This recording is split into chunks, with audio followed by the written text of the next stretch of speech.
Time. Hold on. You want to go live?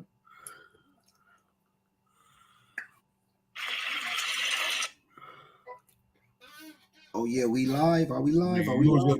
You gonna tell me some shit like that 2 minutes before we Yo, we live. We live, bro. Yeah, we live.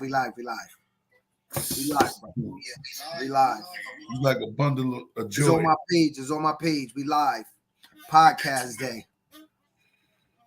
Let's go. Let's get it. Let's get it, Playboy. You like a bundle of joy. It's on my page. Boom. Boom. We live, y'all. Tap in. Fun-filled night. Y'all know what we doing. Y'all know it's gonna be fun. I know it's always gonna be fun. Y'all know it's gonna be fun. It's gonna be a fun-filled night. I'll tell y'all that.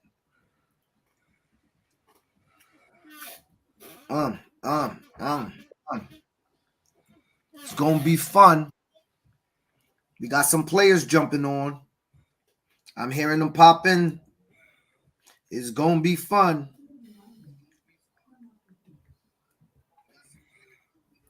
We got a fun-filled night, y'all. Y'all better make sure y'all tap in with us. Fun-filled night. Everything is gonna be A-okay. Let me send this link out. Boom, boom. We gonna get right into the proceedings this evening. Y'all know what we doing. It's your boy PH. You know what we about to do. It's the New England Youth Football Podcast. I met a boy today. That's me. So fine. If you know, tap in, share the post. It's your boy PH, aka the Prez, aka Mr. Above One. Come to my town and get with me. She love I'm around.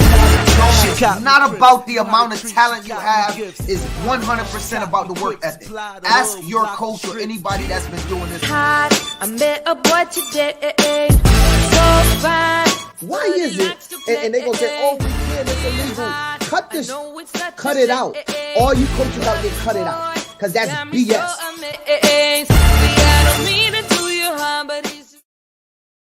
It's your boy.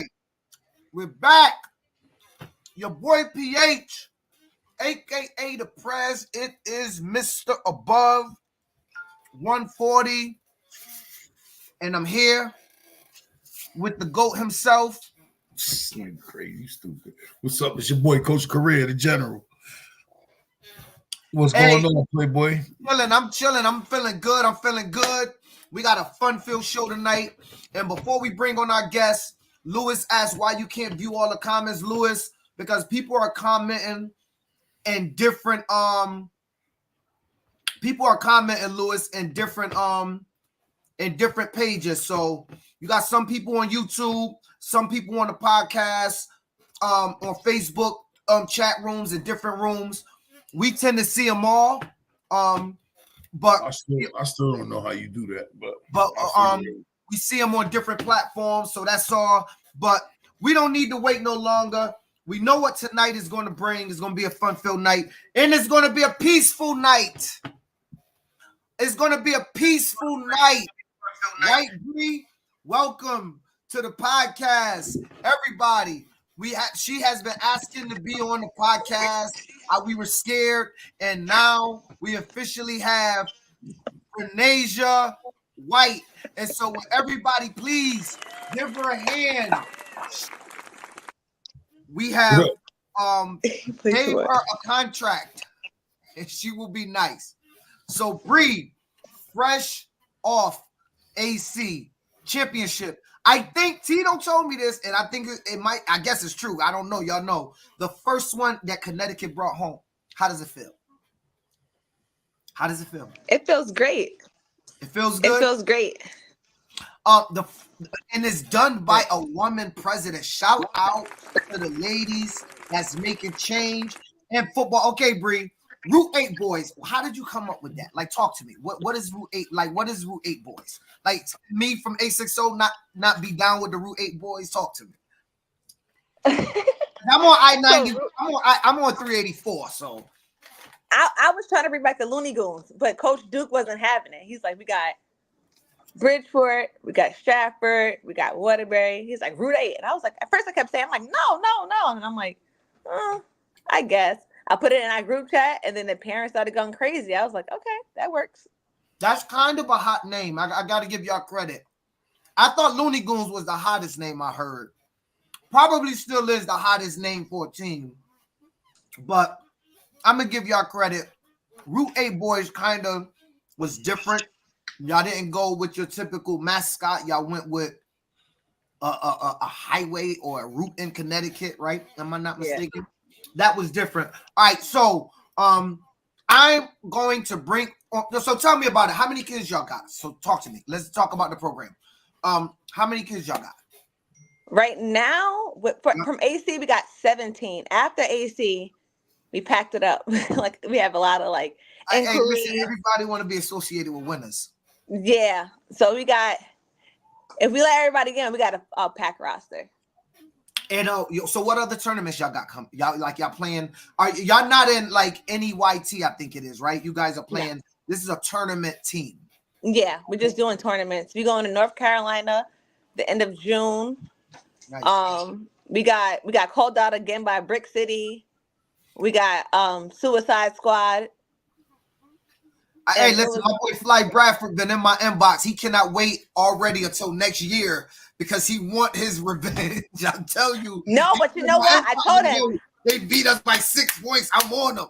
Phil, literally, I was losing sleep. We lost to him last year. And I was like, this year I'm not losing. Like, I'm not losing. I was not playing. I feel bad. I keep apologizing to my coaches and the staff because I was bugging. Like, I was really like, he did say to me though, he said, yo, they really like that. I gotta give them props. He said, because we really like that. But they like that too. Like, I gotta give him props. He had to, but you know, it was that back and forth. So so you guys are gonna have a packed roster. You're doing the all-star thing. I think that's cool. I think that's like a different lane. I don't know a lot of people strictly doing all-star, not I think NEYT. What do you have a plan? Like, do you want to? What's Route 8's plan long term before we bring on the special guests next? What's the plan long term? Give us whatever plan you want. I mean, I'm not trying to get your strategy, so I'm trying to cut you off. But long term, yeah. I got it. That's enough. Next spring. Bring all age. Next spring, I'm taking all age groups because it's been so many kids, like 14, 8, and I just feel bad, like saying no. So next year, you guys plan on expanding next year. All right. Yeah. So at this point, I still got questions for you. So we're going to bring on some of these kids. Come on, baby. Players, turn on your cameras. We're going to bring them all in. The names are the names of the parents. We don't have all the names of the parents, but we're going to bring them all in. I'm still waiting on Michael Stratford and Ingram Polite to turn on their cameras. Then I'll bring them on. Fellas, first thing I want to do is I want to thank y'all for coming on the podcast. I think this is really dope. I love talking to players. I got a lot of questions for y'all, okay? So first, I'm going to let y'all introduce yourself. And on my screen is left to right. First, we're going to start with Caden Beeman. Go. That's the name on the screen. That's not your name. Go. That is his name. That is your name. Oh, okay, cool. Caden Beeman / Myers. Tell me your position, brother. What position you play? I play running back. Well, they don't have me at anything because that's how. You play everything. You can you know what I'm saying? Like, you ain't gotta be humble, brother. It's all good. I'll play like outside the end. I play a lot of positions. I step up. Rylan, on you, brother. My name is John Dutcher. I play running back and linebacker. Running back and linebacker. That's what's up. Anthony. I don't know. I play receiver, outside linebacker, anything basically. Anything. All the Route 8 boys play everything. That's why y'all winning. Blake, talk to me. My name is Blake Polite, and I play O-line and D-line. O-line and D-line. Will G went away. Will, what's up, Will? What's good? Oh, look at Will. Will, Tito. Look at Will, Tito. I see how you feeling, Will. That's the little dude. That's Lil Duke. What up, Lil Duke? Introduce yourself. What you play, brother? I play quarterback and cornerback. Quarterback and cornerback. Cool. All right, so I have questions. I have questions for y'all. I have questions for y'all, President. First of all, let's give bomb drops and claps for the president.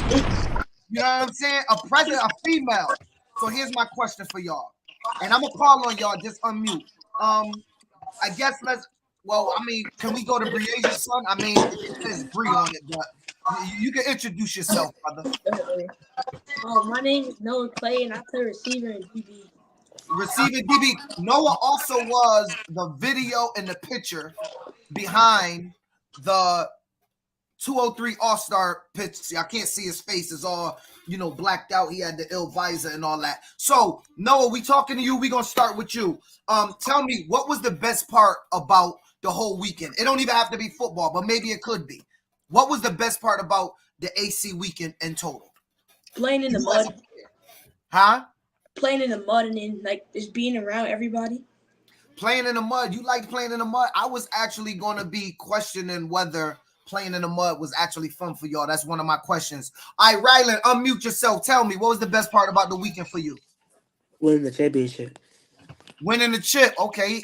He liked winning the chip. Anthony, talk to me. Winning the chip, uniting with everybody, having fun in general. Having fun. Caden? Yeah, also winning the chip and hanging out with my friends. And hanging out. Will, talk to me. What was the best part about the weekend? Winning the championship and all of us getting together and bonding and having that bond and getting closer. Now, I'm gonna be honest. I was watching y'all, because Bree was live, and dude, that first game was crazy. The mud, it didn't look fun to me. Y'all might have had fun. It looked like it was cold. It might not have been. And it looked like when you hit the ground, you landed over there. Honestly, was that fun, or was y'all wishing I can't wait till it's over? You could be honest now. Your president can't get mad at you. Y'all won the game. Y'all can be honest. Go ahead. Anybody can answer. It was fun for the moment, and then when you got in the mud, it ruined your whole momentum. At first, I was scared to get my stuff dirty, and then after a while, when we started getting dirty, I just felt like I could do anything because I'm used to it now. What about the rest of y'all? Now it was fun because most of the time I was always just jumping over the center. So when I grabbed the quarterback, I was just jumping on mud, really. There was this one part in a play where one of our players tackled another of our players, and then the other team recovered the fumble. Yeah, so it was crazy. So I have some other questions for y'all, and I'll ask y'all. I'll ask different players and the presidents different questions.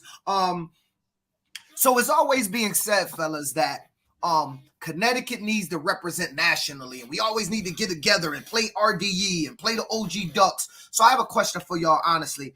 I'll start with you, Blake.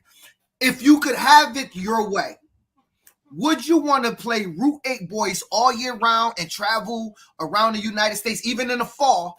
Or would you want to play Route 8 in the spring, then go back to your community team wherever you play in the fall? If you could have it your way, what would you choose? I think I'll play all year round. You do the travel thing all year round. Obviously, parents control it, but you do it. What about you? What about you, Anthony? If you could, and look, it doesn't mean you don't like the Route 8 boys. That's not what I'm saying. I know y'all love the experience. I probably this spring because I want back with my Waterbury Knights boys, so I don't want to leave them left out. Got you, Rylan. All year round. All year round. You travel the United States, playing the best talent in the nation all year round, and you would be okay with doing that in the fall? All right. All right, somebody else, go. Tell me, anybody, unmute. Go ahead, talk. I would, yeah.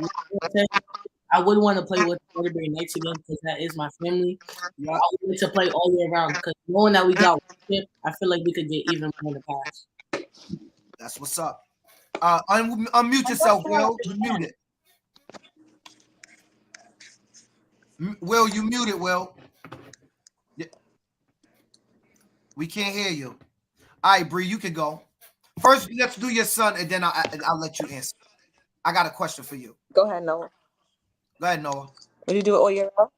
Would you do it all year round, or would you want to like go back to AYF or Pop Warner, or would you rather be rooting all year round, play in Virginia, play in New Jersey, play in VA, then play a couple home games? What would be your choice? All year round. All year round. So Bree, if you could, would you actually consider putting together like a 12U team in the fall that does in the fall? I'm talking, and it's not easy. It's never really been done successfully, right?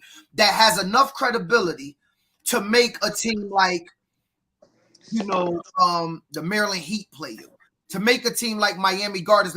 And if they did, would that be something you would consider in a fall season? Because that's not tough. First, I think you guys would have to go to like a YNC tournament and earn your and prove y'all belong there. But would you consider doing that? Like you, your team, and y'all? I definitely would. With no problem, I would. All right, so I look, I'm not brokering no deals, parents, to the Route 8 boys, but all I'm saying is if y'all might or maybe should do something that ain't never been done before and take that route in the fall and really do what everybody been praying. It seemed like I'm gonna be honest, this is completely different than what I thought the kids was gonna say. I was under the impression I'm about to prove to the whole New England and everybody, kids don't want to do the All-Star thing, and I'm completely wrong. I'm okay with admitting when I'm wrong. I am wrong. It seemed like there's a need for it. Now, it may be also that the kids also know that winning feels pretty good when you with the right people and they're having fun. That might be a little bit of it. Will, you was muted. Your video went out. I wanted to ask you that question. You there, Will? Hello? We can't hear Will. All right, so I'm Bill. Yeah. Bill, tell Jean don't get me started. I'm with my kids. I'm trying to behave. Jean, don't get me started, okay? Be nice, Jean. Be nice. We're not starting nothing. Don't be mad. Raylan feel like he home. We have a good energy. Everybody, we got the Route 8 boys on the podcast. Things are going well. We having it. We dropping bombs. We are clapping it up. They have won. So tell me this, and I have Tico Hammery. I think that's how you say the name. The guy that runs the tournament coming on later. So tell me, what did you guys get for winning, Bree? Like, what's all the stuff they gave you? I saw a belt. Did y'all get rings? Oh, God. Yeah, do you see them? Wow, okay. Everybody holding up their ring. They got Mike Stratford just sent me a chat. He said that Mike Stratford said that he's backstage. Mike's trying to get in. Yeah. He just sent me a private chat. So we got you see that? They got it's off. On. Hey, Will, I see you, Will. They got rings. We have a belt, and then they got invited to play in Vegas in January. Oh, so they're gonna be playing in Vegas in January? Yeah. That's what's up. All right, so fellas, outside of Route 8, just in general, I got a questions for y'all because I think part of the thing is us as coaches and presidents and people that do stuff need to hear from y'all and understand what it is y'all want out this sport. I think it helps me be a better coach. I think it helps everybody. So, Noah, name the top 3 things of why you like playing the game. Like, give me the top 3 things you play youth football for. What are the 3 things you want out of it? Why do you play? Give me your purpose of playing. Fun. First, I think it's fun, and I get like a better experience knowing people, and then I want to make it to the NFL and like buy my family stuff. Yeah. Cool. Anthony, why do you play football? Youth football. What are you trying to get out of youth football? I'm trying to make it to the NFL. I'm trying to my family, everything. I'm trying to get known more. I'm trying to get known, but on a that's those actually are good reasons. Rylan, go ahead, talk to me. I'm trying to make it to the NFL, and it's not fun. It's fun. And I like getting rings. And you like getting rings. Caden. Yeah, that too. I would like to make it to the NFL, but because I know I'm a good leader and I'm a good team captain, because I know I could like how you say that? Like I can hype up my team and like I could show my team heart to get us there. Sound good. Sound good. Hold on. I think we see some people in I don't see Michael Stratford in the back. He said he was in the waiting room. I don't see him there. All right. Will, you there? Can we hear us yet? Hello? There you go, Will. Tell me why you play football. What are you trying? What do you have? What's your top 3 things of why you play this game? Because I love the game and I love the competitive. I love how it's competitive and I want to make it to NFL. Cool. Blake, talk to me. Why you play this game? I play it to make my family proud and create generational wealth. That's I like the way you said that, brother. That's some cool stuff.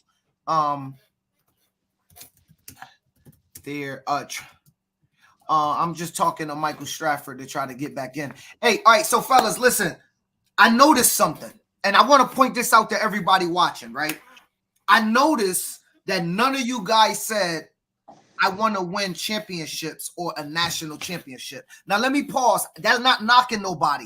I'm actually kind of glad y'all said that and that the coaches and everybody listening noticed the first thing y'all didn't say was, I want to win championships. Because we as people, as coaches and stuff like that, need to understand that that's not the end all be all to these kids. Mm-hmm. Is that it's not all about only championships, right? Like that's not only what it's about. It's about other stuff. And these kids said a lot of other things: fun, generational wealth, NFL. I'm having fun. I like playing with my friends.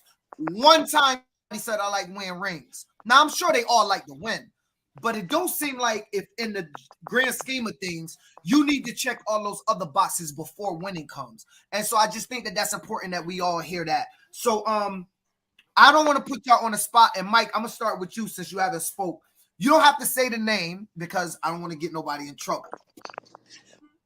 Who's your favorite coach? Do you have a favorite coach? And tell me, why is he or her your favorite coach? Like what makes them your favorite coach? Why do you consider that coach your favorite coach? What do they bring? What do they do? Mike Stratford, you're muted. There you go. Talk. I can't hear you. Mike, I'll come back to you once you get it right. Will, who's your not who your favorite coach? Do you have a favorite coach? Let me ask you that. Yeah. All right, talk to me about your favorite coach. 3 things. Why your favorite coach? Because he pushes me harder than everybody else on the field, and he loves me, and he makes sure I'm right and I'm better than anybody else in front of me. Cool. Caden, you got a favorite coach? I don't got a favorite coach because Coach Buddha and Coach Karan are some great coaches. Even though I played with them before. Well, not Coach Buddha, but Coach Karan. But I'm not saying Big Duke is not my favorite coach, but he's been coaching me for a long time, and he get me straight. Like he makes sure I'm doing great on the field and I'm being a leader.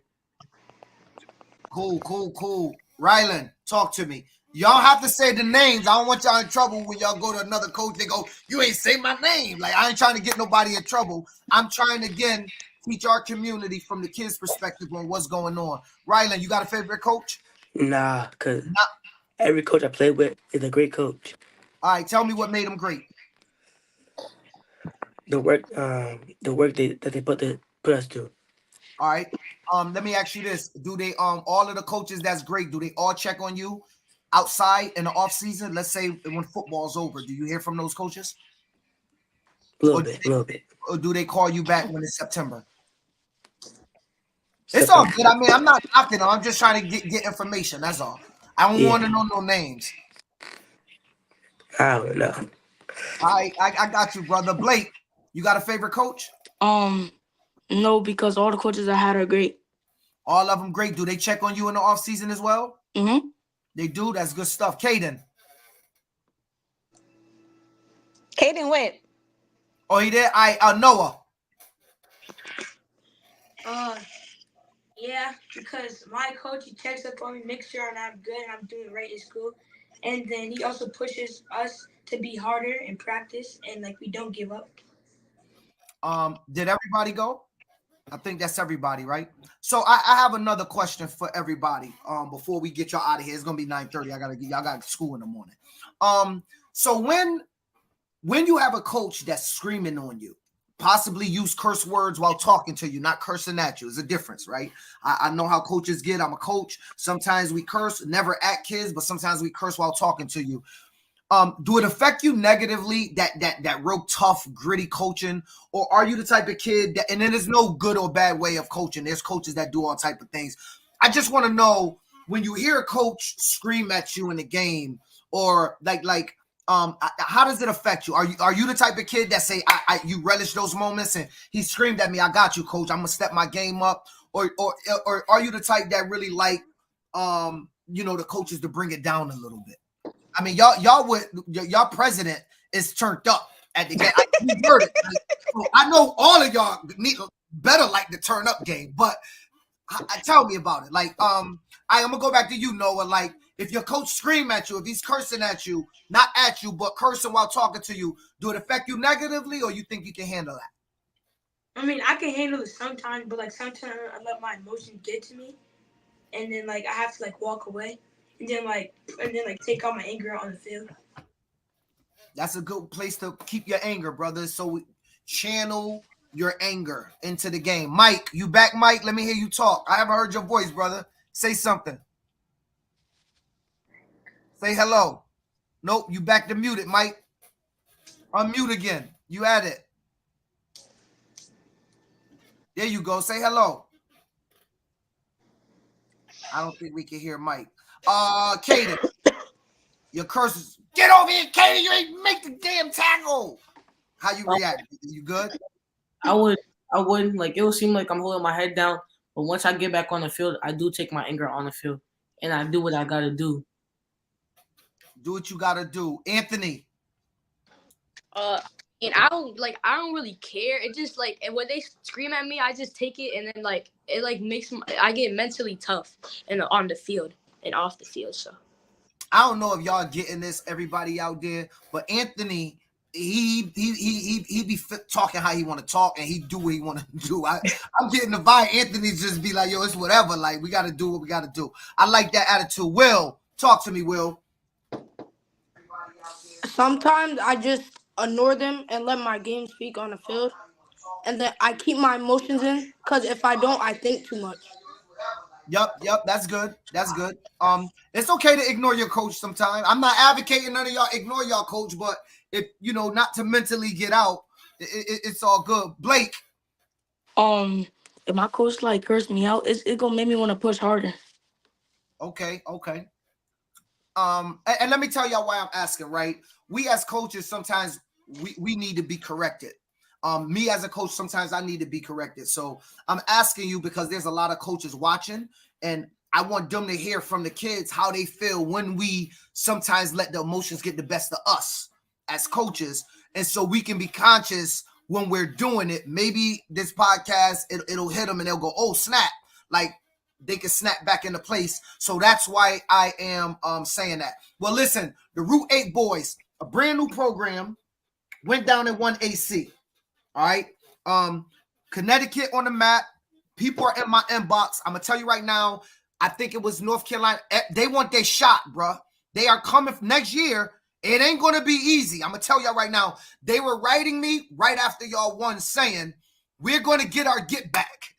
Route 8 boys, they like that, but then trust me, next year. And so I wrote him. I'm like, yo, y'all playing next week? What you talking about? He was like, no, next year. I'm like, damn. Wait, you already thinking about 365. So you guys rubbed them really, really the wrong way. Not in a bad way, but they want that get back. And so listen, keep winning. And Bree, I don't know if you could take this show on the road. If you could I'm not trying to take none of y'all kids' organizations. I'm just saying there's always talk about packing the NC Elite up again, they said. That's what they say. And now we got a new team coming, the I-95 boys. You have started a trend, Bree. I don't know who posted that. But somebody's going to start the I-95 boys. See what I mean? Before you know it, there's going to be 20 teams in Connecticut. There's going to be I-84, Route 9, 384 East, 384 West, 84. This is about to be new because youth football is a copycat game. So no, Tico, the whole time we was down there, every team we played, Tico was like, "You're not winning. You're not winning." He's like, "NC Elite is my team." I'm like, "All right, Tico." We got them. He like, "You're not getting past TPMJ." I'm like, "All right, whatever." We got there, 22 zip. Noah said everybody's off brand. He's horrible. And I'm not gonna lie though. The what's the last team we played? Brick City. They gave us a run for our money. Shout out to Nas. They did. And Brick City. Brick City is a nationally known program, so they always come to play. Mike, you there, Mike? I think I heard it. Unmute yourself. I got ask you a couple questions before we get off. Yeah, come on. Hey, Mike, what's up, bro? Phil's 929, dog. I know, but we got to get Mike on a couple questions. Mike, couple things. What was the funnest part about the weekend? Let me ask you a couple questions. Working together as a team. Working together as a team. Mike, do you have a favorite coach? No. No, you don't have a favorite coach. All right, Mike, tell me the top 3 reasons why you play the game of football. 3 reasons why you play the game. Because it's fun. It helps me better with my teamwork and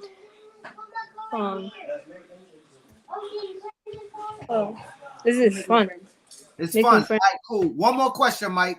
If you could play Route 8 boys all year round and travel and just play games in the fall like that, every weekend playing the top teams in the nation, or if you could go back to your local program, which one would you choose?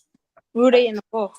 Route 8 in the fall. Well, Bree, you definitely got something going on. I don't know what you feeding these kids, but whatever you fed them in Atlanta work, you better keep feeding it to them for the rest of the spring season at least. I want to thank you fellas for coming on. I appreciate y'all for coming on. And if y'all win another tournament, we going to bring y'all back. So as long as y'all flashing rings and y'all got belts strapped over y'all neck and y'all got all of these nice sweatsuits and all of that stuff, we'll get y'all back on to keep repping Connecticut, repping New England. Because you know what? We need kids repping us and letting people nationwide know that we got youth football and we can play this game. Because to be honest, New England is looked at as a joke. That's why when you go places, they say, "Oh, you guys ain't winning." All they need to hear is Connecticut, and that's the perception. So again, I want to thank you, Bree. Thank you for being good, and thank you for bringing on your team. And when your next tournament come up, let us know. But we got to find a way to go live and watch the whole thing. We can't be like, people be. I'm horrible. I'm horrible. You be jumping. So we got to get somebody in the crowd a free iPhone just to record the games. Anyway, thank you, fellas. Hey, y'all have a good night. Get ready for school. Don't have your parents mad at me. T, I see you back there, T. What's up? You muted, but I can still tell you saying hi. That's what's up. Hey, Bree, take it easy. Thank y'all very much for coming out. That, everybody, is the Route 8 boys out of Connecticut. They were doing their thing. And you know how that works. They were doing their thing. Representing us all. And that's what's up, T. Yeah, it was a good day. And we're going to talk to the brother about the tournament, about the good, but we also had some criticisms. And so we'll ask him about those criticisms, about the what transpired. Not to really knock the tournament. I do an all-star game and we do one. We know that it's not easy. We know that it takes a lot of work, a lot of workers, a lot of planning, and sometimes things don't go as planned. Last year, Brett, it was too hot, so the Teletron ended up overheated. And then the DJ system overheated and he had to leave. We had to pack it in. The guy that was recording the games had to go. So things happen, man. Things happen. Yeah, but our thing is like a boxed in thing. You know what I'm saying? We're only doing 4 games. Well, this year, 6 games. So 12 teams involved, but they're all from around the way. So it makes it a little easier, a little more manageable for us. We're not inviting 1,000 teams here with all different age groups. You know what I'm saying? No, that's true. And we don't make no promises to people. That comes with its own set of challenges when you do that. Because even when you go to the national tournaments, you know how it'll be. If there's a local team over there and they lose and they don't want to come back for the consolation game, them cats will just take off. You know how that goes. We've seen it happen. No, they listen. We've seen it happen.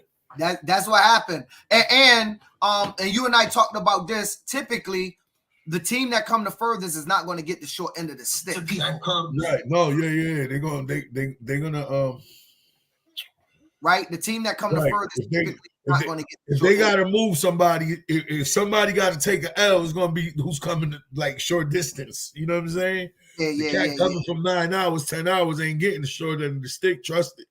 The cat that's driving 2-3 hours be like, oh, you know what? It can't be. Right, you gotta make you feel some type of sympathetic to them because of what transpired. And so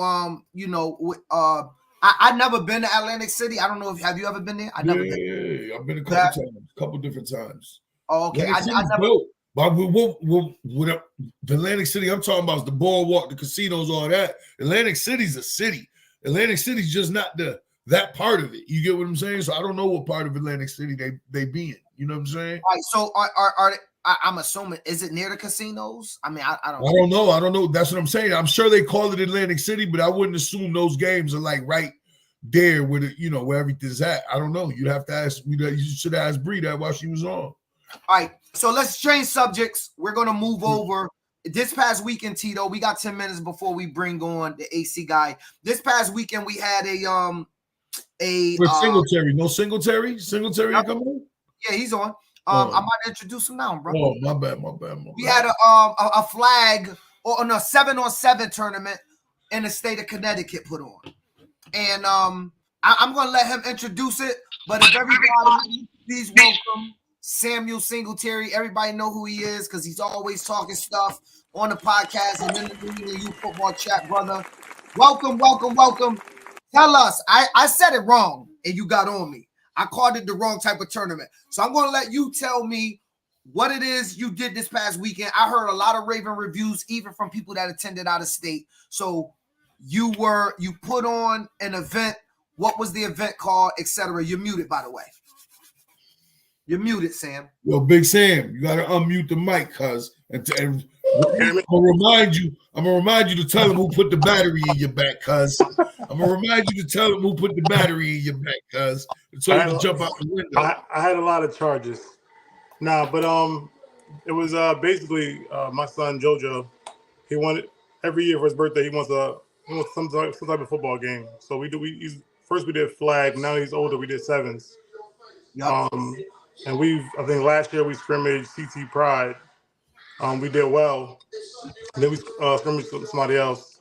This year he was like, he wants another game. So cool. We scheduled it for the 30th. His birthday was the 20th, but we scheduled it for the 30th. I hit up my boy Nadeem, Rhode Island. He was all for it. D Hart with his Huskies, Wakeman, a team in Greenwich called CT Superior. Who else? CT Pride showed up. So we had about a good 6 teams there. And my son's team, because of the Head Tap Boys. And good turnout in the heart of Bridgeport. No BS.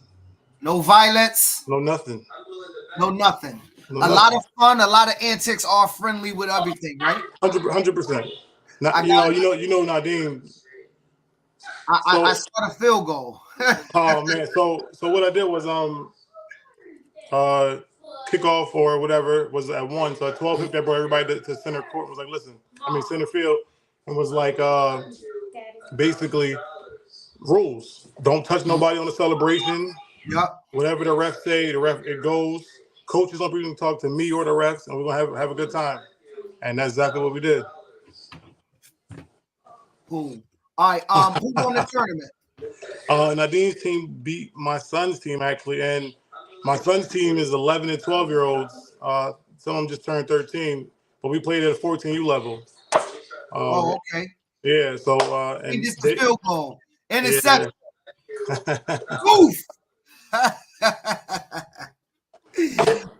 Yo, I made a post earlier. I said I know why people get angry and want to fight, because when that's done to you, if like it's all the love of the game in the sport, but I understand why. Like it's just crazy. All right, so annually, well, give us the name of the event. What was the proper name of the event? CT United.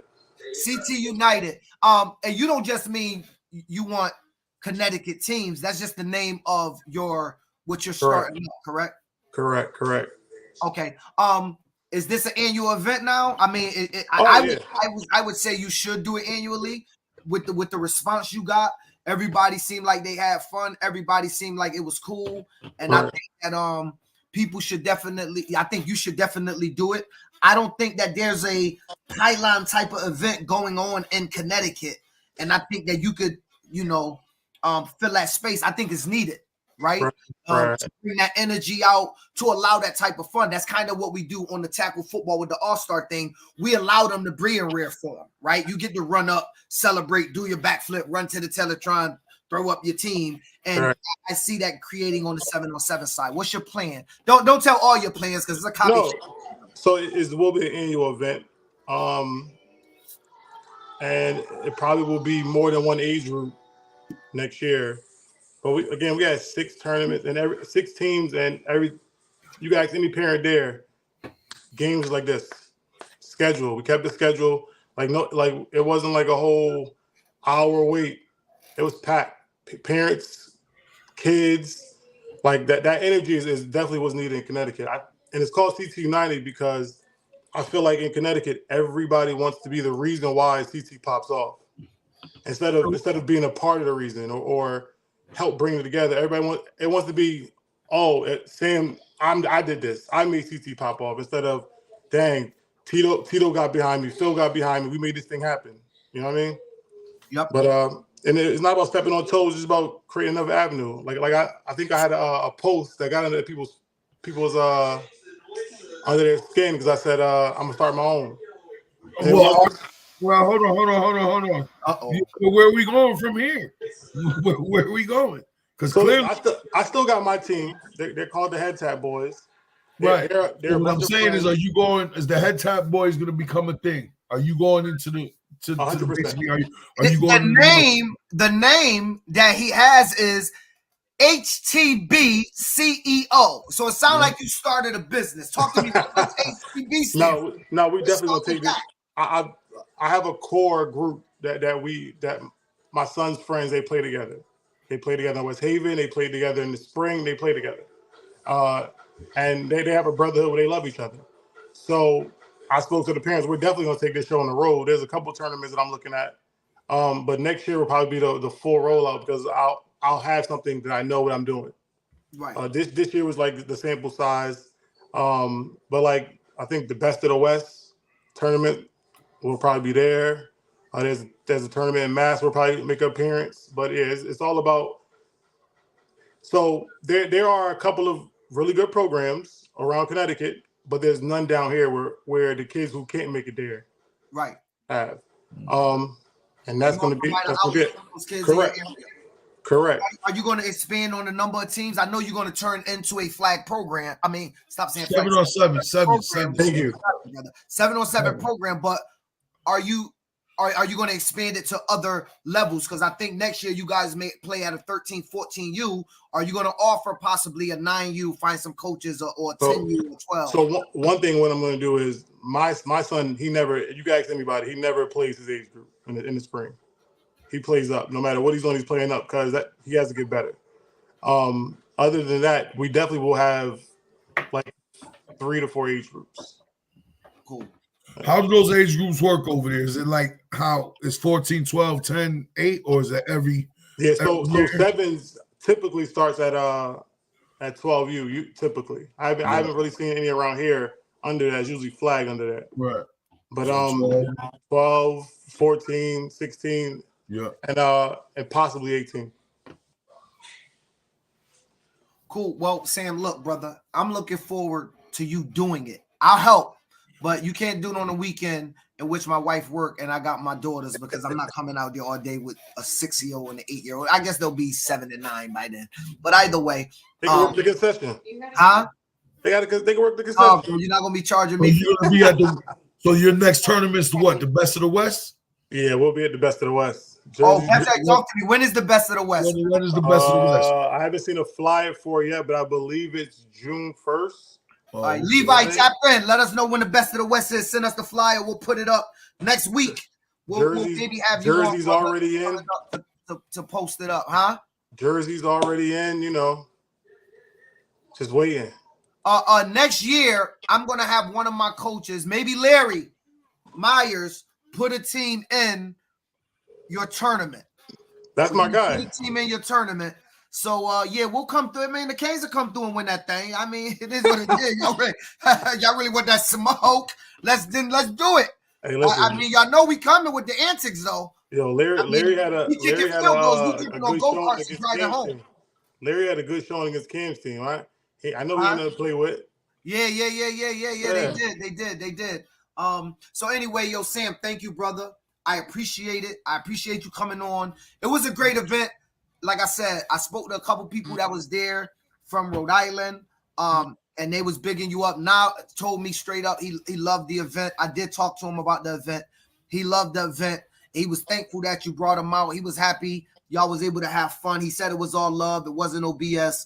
And, that's what we need. That's how we got to do it. And, that's what's up. Hey, C's, tell King the salary cap on the Hurricanes is unlimited, baby. We play across seas. We don't play in the NFL. I'm just saying. Oh, man.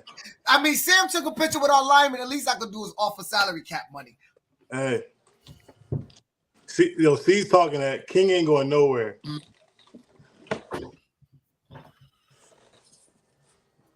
Huh? What you say?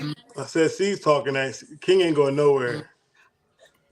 I don't think he was talking about that, brother. I'm just I not talking. See, look, C's, I'm making him nervous. That's why my boy Saban left the NIL thing. His players ain't going no there for the right money. They was in the transfer portal. That's what happened. I talk to the boss when it comes to King. I got to talk to the boss. Oh, yep. I'm not. I know the boss. And it ain't his wife. It's the mom. I tell you. OG. Listen. You always show love. Whatever OG say is official tissue. I know that. Always. Yo, Sam, thank you, brother. Yeah, thanks for having me. Yo, peace, Singletary. Head Tap Boys. The Head Tap Boys. The Head Tap Boys. Mm-hmm. So listen, we're gonna go into a topic.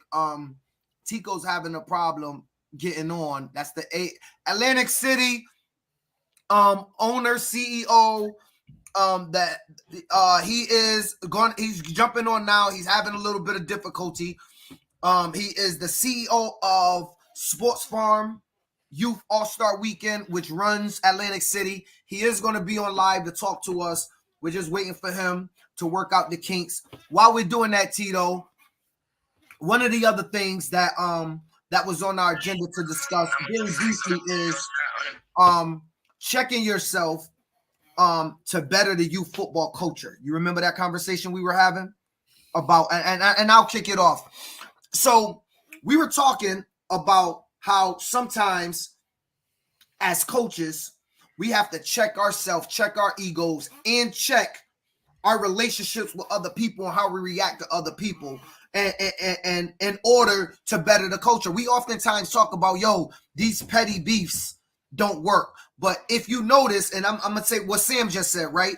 He said that everybody want to be the first, so nobody want to work together. I want to be the first to bring the pylon. I want to be the first to do the All-Star game. I want to be the first to win a national championship. So we don't work together, and so we as coaches in Connecticut, in youth football culture as a whole, we got to be self-conscious a little bit and check ourselves. And by checking ourselves, we will better the culture. For instance, is there somebody that I could be working with during the All-Star game to make it better, but I'm not because I'm being selfish or I want to be the first and I don't want to bring them in? Those type of questions, are we self-checking each other and asking ourselves these questions to make sure that we're providing what we can best for the youth? That's what I'm saying. Brother, you gonna speak? Yeah, I'm trying to think. I'm just trying to think where you want to go with this because I mean, let's be honest from that's my perspective. Right. We know on both hands. Let's just think about our own situations. How many people we've tried to put on their help and how'd that work out for us? All right. So I want to be clear at what I'm saying. You get what I'm saying? not saying that you are supposed to work with people that you gave a pot of water, boiling water to make sure they can make their food, and they turned around and dumped it over your head. I'm not saying that. What I'm saying is there people out there, not people that have showed you a different door, or that have dumped that pot of water on your head? Are there people that you haven't worked with? Because y'all both fighting for this lane that we all think exists. Yeah, the lanes. I mean, people we can work with, that we have this little. It's not a beef, but it's competitive beef, right? Like, I want to be the first, you want to be the first, and that's as football coaches and programs. That's what we do, right? We do. We all should strive to have.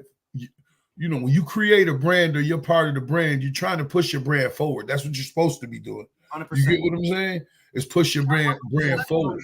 What I think where some of the difficulty lies here in Connecticut, and it's the same reason why nobody popped with the rapping, is that I would take that there's other reasons, but let me keep. Well, I'm trying to make a point, dog.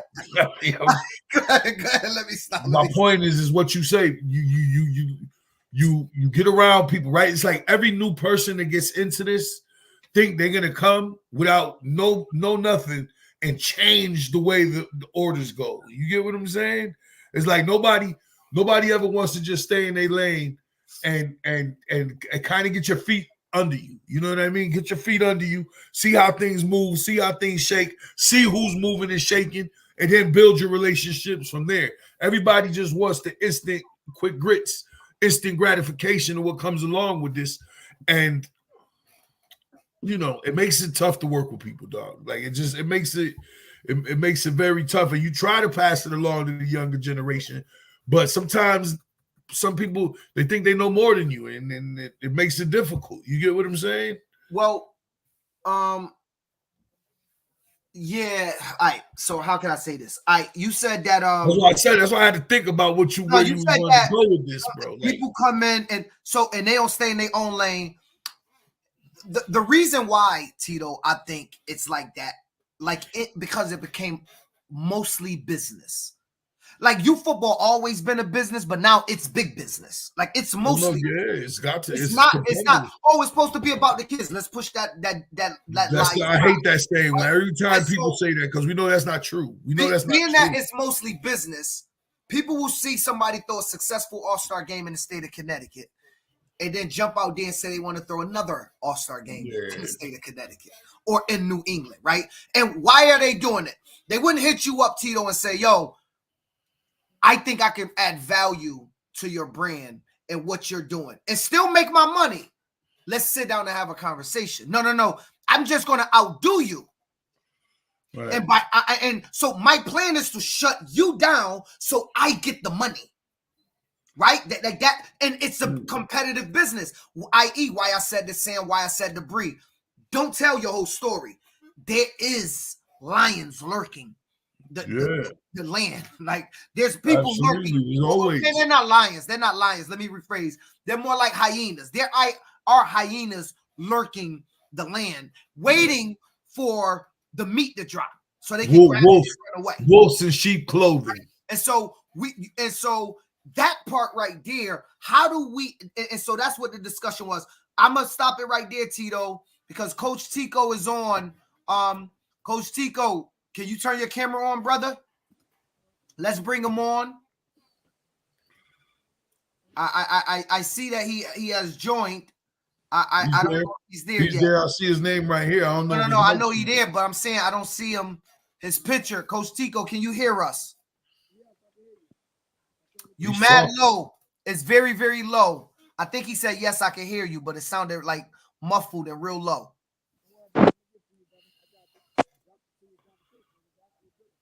I think I hear talking. I can't. It's real. I hear him. I think he got headphones on or something. He got to. You got headphones on, brother? The ear pods out probably.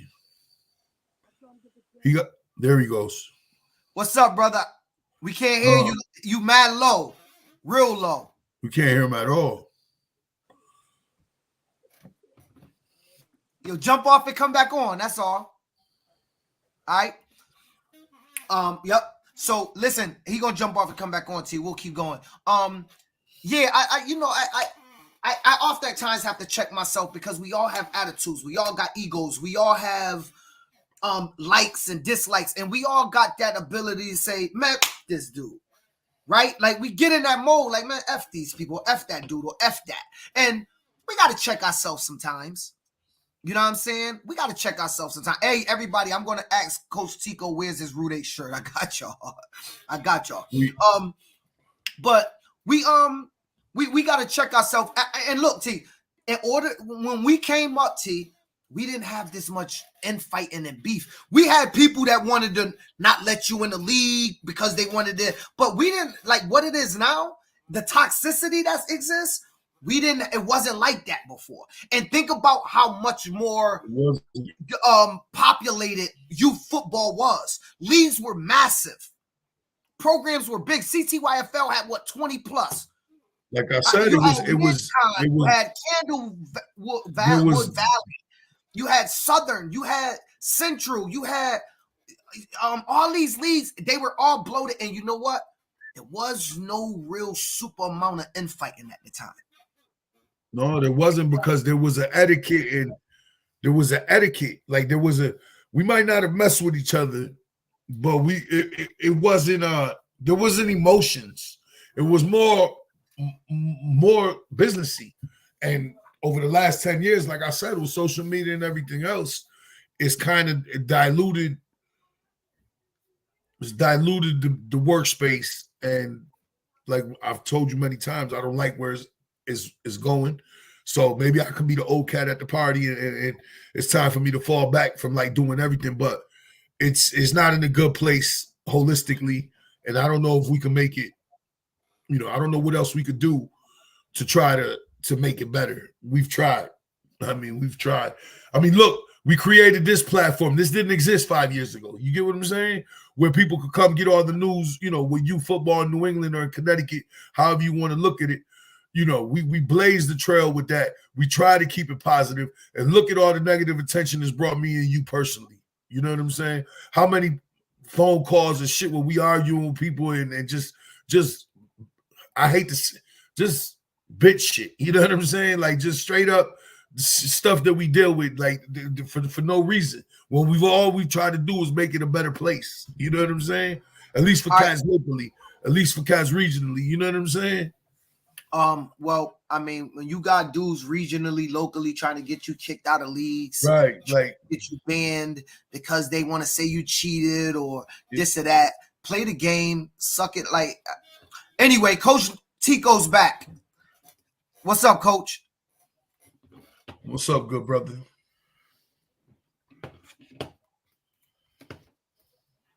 We can't hear you yet. I don't know if you said a word.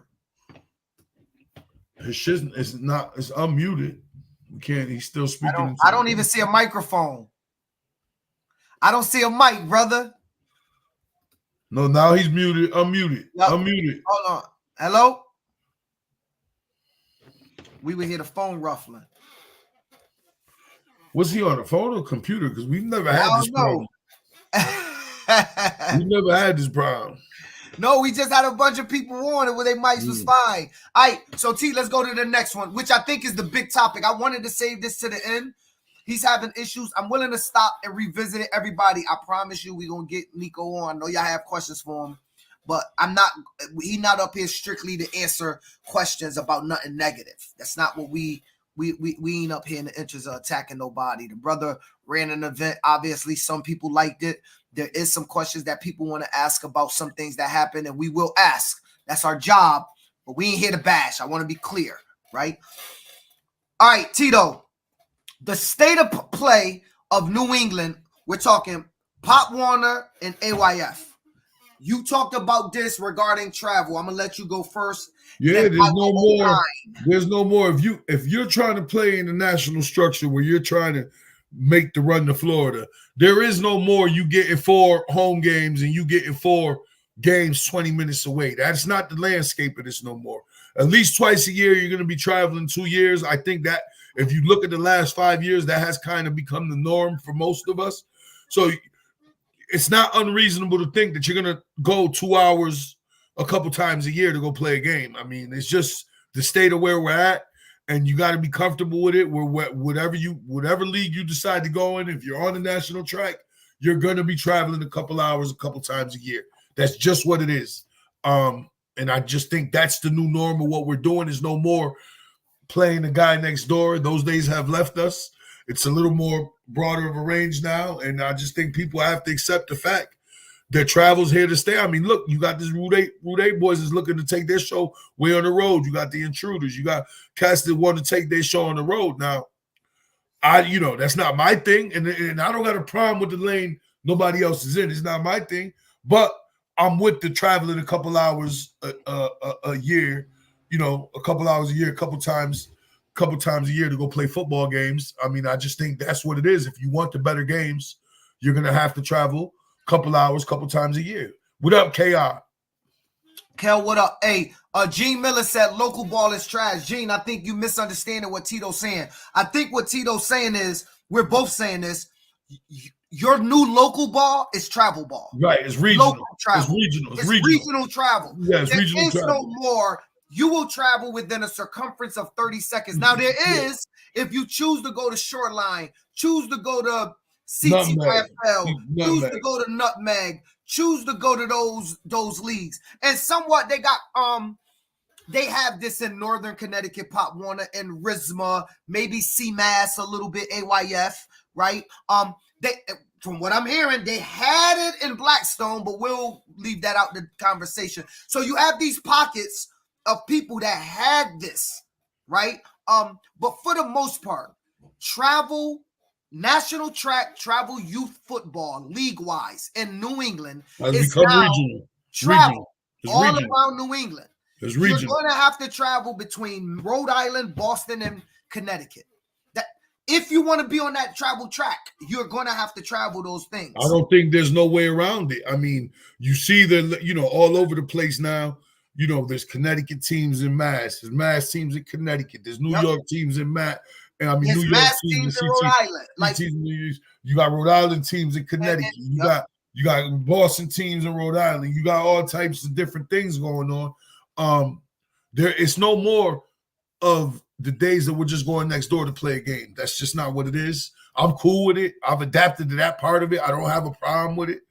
I think, it makes for good experiences for the kids. We have grown to enjoy it at PAL because we do it year round. I think it's good for our kids because some of our kids never leave these areas. You know that. In Hartford's the same way as over here. These kids, they get to see some other things that they may not see. So I don't have a problem with it. Lewis said that's easy travel. We take flight for games. Right, well, if you want to do that, that's cool. That's I don't got a problem with it. That's cool. Who you play for, Lewis? Who Lewis play for? The Pride, I believe. Oh, they're traveling. I thought the Pride was in NEYT. I don't know, dude. LA and Alabama. He said LA. Oh, is that? I think they did that in before. LA's Louisiana. Coming up. LA's Louisiana. He means Louisiana and Alabama. I have that coming up, Lewis. I didn't know about that. But listen, Lewis, we also talking about the fall, not the spring. I don't know if you're talking about the spring. I just think that parents got to start wrapping their minds around the fact that youth football numbers nationwide is coming down. A lot more youth are going over to flag and 7-on-7 or even basketball, some other sport. That's just sheer numbers, right? You look at the amount of teams that existed in Connecticut 10 years ago. And whether you're saying, oh, some of those kids are playing elsewhere, true, but a lot of kids, the numbers just don't add up of the amount of programs that no longer exist compared to the programs that still exist and our numbers. They haven't bloated to the fact that we've sucked in all those extra kids. As numbers, you talking about 2 years ago. As numbers start to come down in youth football, the traveling experience will have to expand. I'll give you an example. New Britain PAL goes away in 860 and West Haven go away in 203. What ends up happening, Tito, is a Hartford that was going to play New Britain now don't have a New Britain game, so they now play New London. That just added 40 minutes to your drive. New Haven that would typically play West Haven that don't have a game that's now going to play Windsor or Bloomfield just added 30, 40 minutes to their drive. So as programs disappear, the desire, we saw that in Boston, Tito.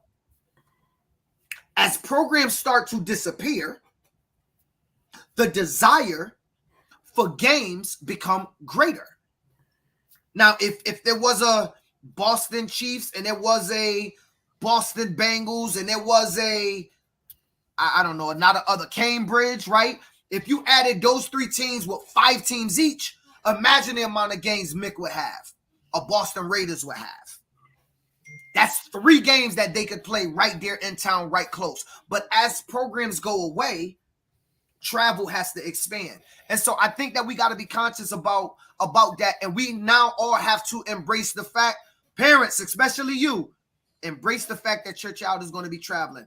Youth football is going to cost a little bit more money for parents, for organizations, for presidents, for coaches, because y'all ain't getting paid for everything. Youth football is going to cost a little bit more money for everything. But it's no different than the amount of money you paying for eggs. It's costing a little bit more. And so I'm going to put this to the parents and to programs. There is a need for every program to start thinking that possibly they need to start charging more money to cover these costs. If I got to travel a little bit further, 30, 40 minutes, then my cost is going to go up as a program if I'm renting buses. That's what happens, right? That's what happens. And parents drive an hour to go train without no problem. But for their local youth football, it seemed to be a problem if they feel like they got to go an hour. I don't understand how we make the difference between bringing my kid to get coached by Tito to become a better football as a lineman during the the general's camp, and bringing my kid to New Britain, and we're going to play for an hour, which is also going to better my kid's football and experience. You can potentially get the same thing out of the hour travel, but one is looked at as okay, and one is looked at as it's an issue. I just don't understand the thought process behind that, Tito, and I wish that we can at least start to bring the culture to a place where they are understanding that this is what's going to happen. T said the amount of money U.S. parents spend is crazy. Her boy is doing travel football AAU in the spring. Yeah, AAU costs money. Gene said he liked traveling. With all due respect, it's better competition. Yeah, I mean, Gene, you're in the dominant program, so you would think that. There you go, brother. How you doing, man? I'm good. God damn it, I'm good. Are you good? You good? We hear you, brother. Listen. First of all, welcome to the podcast. Let me go give you a hand for coming on. Appreciate you. Thanks for having me. No problem, brother. For those that don't know, I'm gonna let you introduce yourself. I'm not gonna go ahead and introduce yourself. Then we'll start the conversation, brother. No doubt. My name is Coach Tico, director and founder of the Sports Farm Foundation. What we do is tutor, mentor, train, SAT prep, as well as college tours and host all-star games all across the country. So I didn't know that. You host games all across the country. Correct. Yes. Oh, okay. What other ones you host? I only know about Atlantic City. This is news to me, brother. It's all good. That's not your fault. That's mine. I have a bigger mouth. You know what I mean? Yep. It's respect. Go ahead. So I mean, we got the one out in Florida, and then we do the one. We actually started off in 2018 out in Vegas. So every MLK weekend in Vegas, December. We rock with UYFL in Florida, and then we bring it home to Atlantic City every Easter weekend. Wow. So first of all, I just want you to know I just had the Route 8 boys who won your tournament, and they said, "Where's your Route 8 t-shirt that you should be showing respect and rocking a t-shirt?" They said it, so I had to put it out there. Oh man, we ain't gonna go there with a t-shirt at. First of all, I was going to wear it. It's a 2X, so that shit too big for me. I was going to wear it because I was talking reckless to them. You know what I mean? Jersey to the course. So I said, this is their first time here. I said they was going to get blown out. I was going to rep the home team, but, it didn't work out that way. They came to play. Nas, my boy. Shout out to Brick City, but they got a good team. They got a good team. Facts. They got a good team. So I was going to tell you to tell me what is Sports Farm Youth, but that was my first question. You already answered that. You do college tours, etc. Talk to me. What kids are you doing this for? Are these for kids in your all-star game or kids in your area, local community? No, it's just kids nationally. We got nationally ranked program. I mean, so we have a Sports Farm North Carolina. We have kids that's out in Cali, kids that's in Vegas, kids in Texas, Sports Farm New York. We're growing as we speak. I mean, we got kids in Georgia, different states. So when we do our college tours, all of our kids, and now Long Island, but all of our kids are welcome. I mean, like, it's not just my select kids. It started in my backyard with one of my own kids.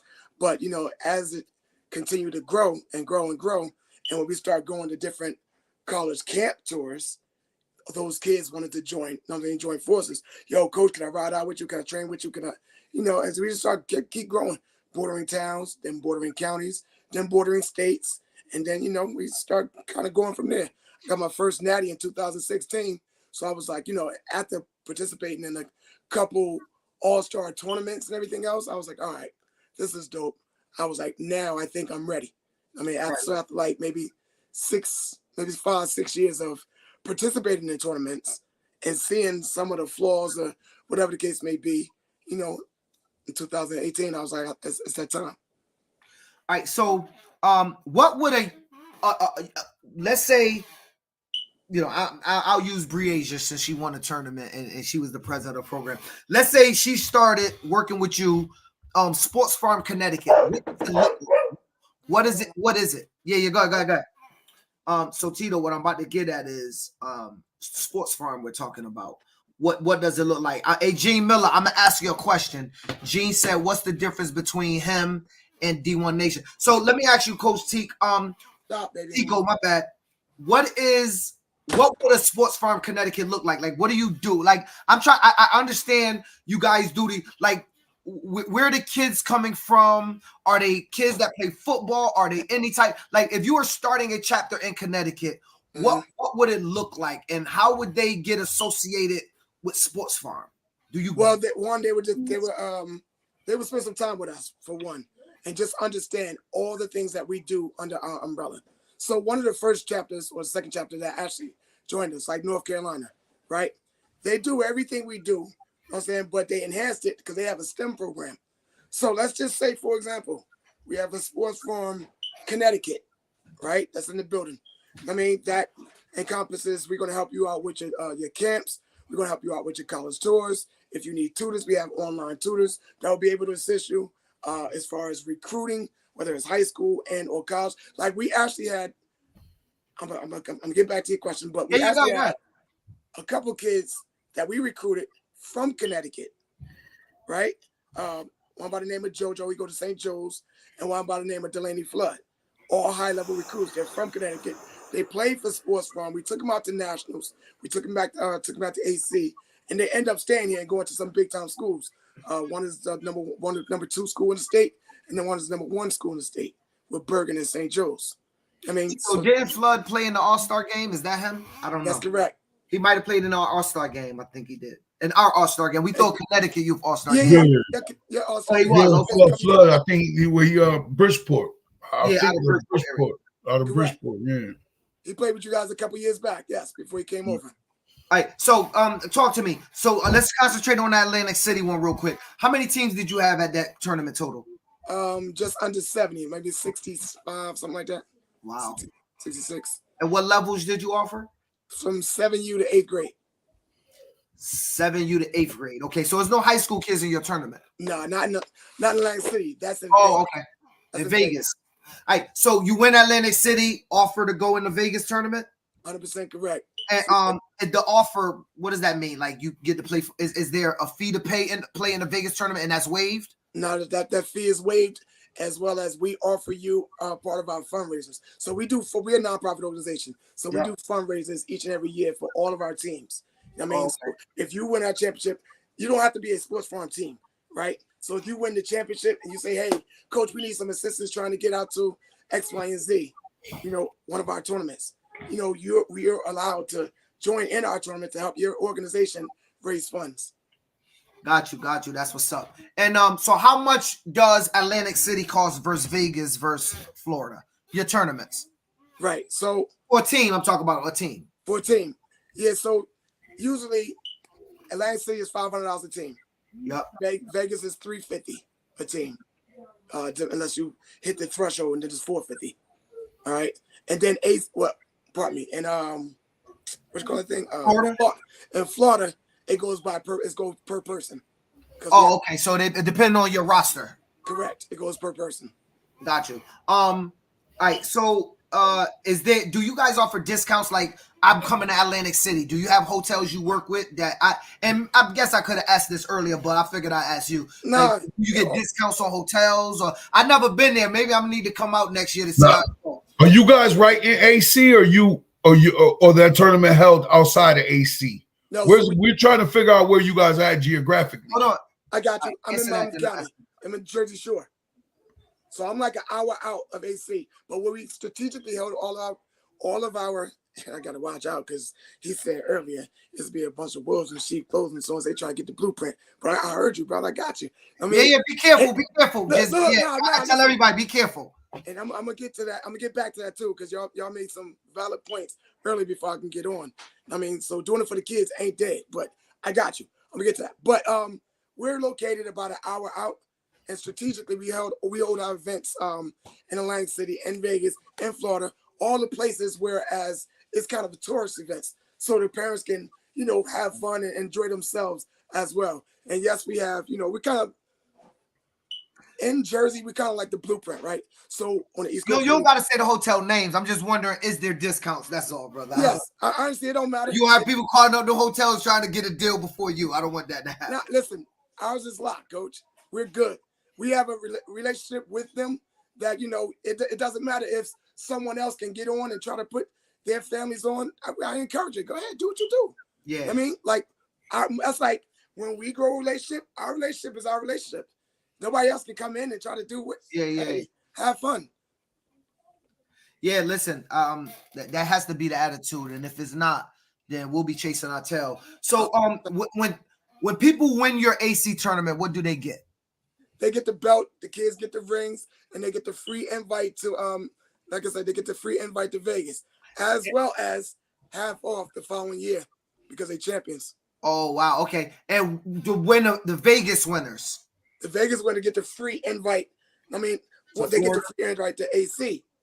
Oh, I got you. So it's back and forth. It's back and forth. They wrap some and they get a belt and rings over there as well. They get all that. And one of the things that differentiate us, and I heard one of your writers or callers say, what's the difference between us and a D1 Nation, a D1 Nation, and or other little programs like that? Honestly, we are much more than just a football program. One, we deal with all sports. Two, our primary focus is academics. So we deal with student athletes as a whole. I mean, our thing and it lines up parallel. We want to make sure that our kids are getting recruited, are getting scouted, are getting seen, are getting the exposure that they need. That's why when you come to our events, you always see the different high schools there, or the different writers there. You know what I'm saying? We have a crazy media team. Like our media day this year was crazy. So when you win, you play free. You already answered that question. Is yes, Gene. You win Atlantic City, you don't have to pay for the Vegas tournament and vice versa, correct? Correct. Yep. Yeah, that's all. And what if a team wanted to go to the Florida tournament? If a team wanted to go to the Florida tournament, they would have to come under the umbrella, and then I would get them in. Okay. They would have to become a sports farm team. Yes, they would have to come under the umbrella of the sports farm. And then I would get them in the tournament. All right. So I don't know if you was aware of this, but in Connecticut, we have a chat room. I need to invite you in there. A lot of people had questions because there was one team that felt like they were shortchanged. I told them I would ask you about it. So are you even aware that some people was upset with some parts of the product? It felt like some things wasn't provided as promised? Yes, I was, right? Uh-huh. And indirectly, it wasn't my fault. but it was right because it's all on me. I total blame. Yeah, that's they were scheduled. They were scheduled, and the other team, left. The other team didn't show up. They left. They lost the first. Did they play the first game though? They played the first game. Everybody's scheduled to play 2 games, so they played the first game. The team that they were supposed to play the second game, they left.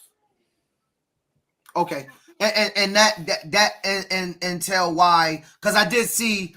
I think it was the Intruders or somebody. Why they ended up playing 1 game, right? They ended up playing 1 game. Yes. Okay. 100%. And that's something. Honestly, that's something that's totally unacceptable. Like, you know what I'm saying? Nah, we pride ourselves on getting bigger and better. We've been doing this for a while, so it's not like we some fly-by-night company that's just. How long you guys been throwing this tournament? That's a good question. I didn't ask. Since 2018. 2018. Oh, since 2018. Okay. Going back and forth to Vegas, to Jersey, you know what I mean, stuff like that. First one out in Vegas, and then we sold out that hotel out there, and we come back to Jersey. We sold out 4 hotels. So like I said, it's not a fly-by-night company. Things happen. Yes. Yeah. When I found out about it, Rogers Bond, I reimbursed him half a deposit. I said, next year it's on me. You feel me? And then again, honestly, we're going through growing pains, which is a good thing. You know what I mean? Yeah. But at the same time, anything that good happens, I always say, my staff get all the credit. They the shit. I mean, like, they're the ones that put in all the work. Anything that bad has happened, I'm aware of that. Like, that's how I'm built. I want to get this correct. Y'all refunded them half the deposit. Correct. I don't think that was stated in none of the things that I saw online. So I wanted to I mean, but that unless it was somebody had just said this, right? Just posted this, and then a minute later you was like, they got back half their deposit. So I just wanted to, we got to put both sides of the story out there. Yeah, but to be fair, Phil, like I said before, even at the national tournaments, the local teams that are involved in those tournaments, when they lose, they be booking on them second and third games. That can happen when you go to Florida. Like that happens at these tournaments, dog. It happens. It happens. And you try your best, like, to circumvent it. But at the end of the day, like I said, we have a kind of a game plan that's put in place now, so it won't happen again. I mean, so I'm like, all right. So we talk about it all the time now. They said it happened at UYFL, so that's why I'm mentioning it. That's what I'm saying. It happened to us. And they are known for it. They got me one year with that. I said, damn. Yeah. Not UYFL, but that team that was listed. For real? They got me. I was like, yo. St. Pete's, yeah. They so let me ask you this. The team that pulled out, there's no need to say their name. I ain't trying to, but would they be invited back, or would there be stipulations? It'll be stipulations next year. Like they will have, I mean, and again, it's never the team, right, that's always come. It's always the new team. They get smacked. Parents get frustrated, and they bounce, and they may have a parent may leave with 4 or 5 kids, maybe 3 of them linemen. So what you going? I mean, like everybody frustrated, start arguing, they bounce. I mean, so yes, it's going to be some heavier stipulations. You know what I'm saying, for those teams that that do that, as well as new teams that come in. You got to kind of prove yourself now. What your referee board down there, is that a high school referee board? Somebody asked, what do you do to ensure you provide quality refs? I mean, I just go to a signer. I go to the signer like everybody else, and they sign the games. So as far as the refs, like honestly, refs are the refs, right? I never in my 100 years of coaching youth football or high school football, going to any tournaments, and somebody come out and say, man, those refs were great. I never seen it. If it's something, you tell me if you see it. I never seen anybody say the refs were great. Now, you just got to dispel the myth of saying, oh, referees cheating for the home team, Like, the refs don't know you. They're not cheating. Was it some bad calls? 100%. You feel me? But that's why after every event, we say, hey, listen, how was the hotels? How was the refs? How was this? We throw them surveys out just so we can increase the product and get better. You know what I mean? You're never going to satisfy everybody. But my job is to make sure that the children have the experience that we set out for them to have.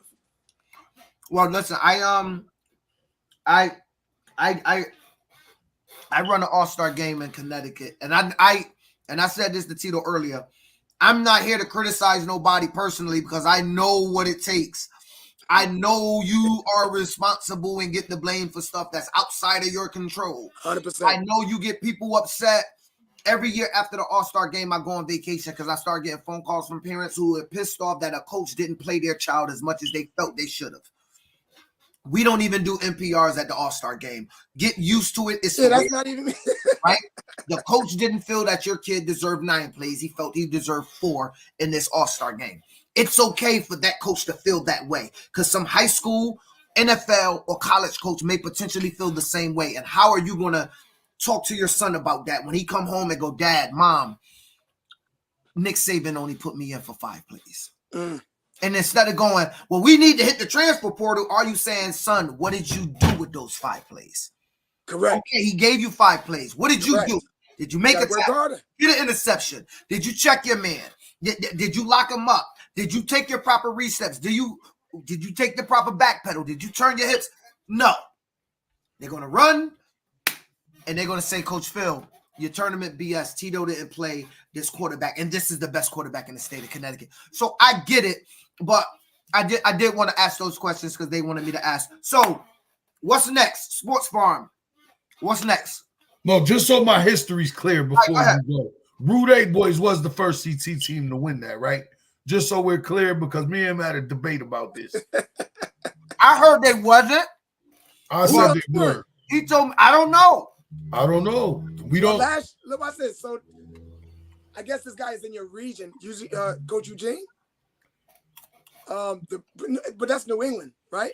New England Brotherhood. Did they win? They won it last year. What level? What age? What age? 12U. Okay. They were third, too. So Route 8 Boys is the second team out of Connecticut to win. Correct. Okay. And Route 8 Boys won 12U this year? They won 11U. Oh, they won 11U this year. Right. Oh, okay. But they'll be 12 in the fall because I think the age is the age. Right. Oh, okay.